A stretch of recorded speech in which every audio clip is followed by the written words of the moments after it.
Oscars की तकरीब में हिस्पानवी अदाकार की जानिब से फ़लस्तीन के हक में लगाया जाने वाला नारा तवज्जो का मरकज़ बन गया। सोशल मीडिया पर वायरल होने वाली वीडियो में लॉस एंजलिस में मुनक्किदा ऑस्कर्स की तकरीब में हिस्पानवी अदाकार हावियर बारडीम ने फ़लस्तीन के हक में नारा लगा दिया।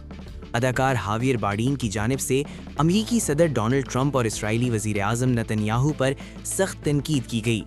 उन्होंने कहा कि हम 23 साल बाद एक गैर कानूनी जंग में हैं जो ट्रंप और नेतन्याहू ने एक और झूठ की बुनियाद पर हुकूमत को गिराने के लिए शुरू की।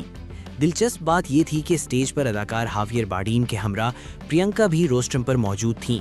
जिस वक्त हावियर ने फ़लस्तीन के हक में नारा लगाया तो बज़ाहिर प्रियंका के चेहरे के तासुरात कुछ तब्दील हो गए और उनका खामोश रद्द-ए-अमल चेहरे से वाज़ेह था।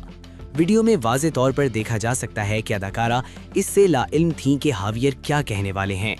हिस्पानवी अदाकार की जानिब से फ़लस्तीनियों के हक में नारा लगाए जाने के दौरान प्रियंका ज़बरदस्ती दबी सी मुस्कुराहट देती रहीं। सोशल मीडिया पर अदाकारा की वीडियो वायरल हुई तो न सिर्फ पाकिस्तानी मद्दाहों बल्कि दुनिया भर की मारूफ शख्सियात ने प्रियंका चोपड़ा पर तनकीद की और साथ ही हावियर बारडीम को सराहा।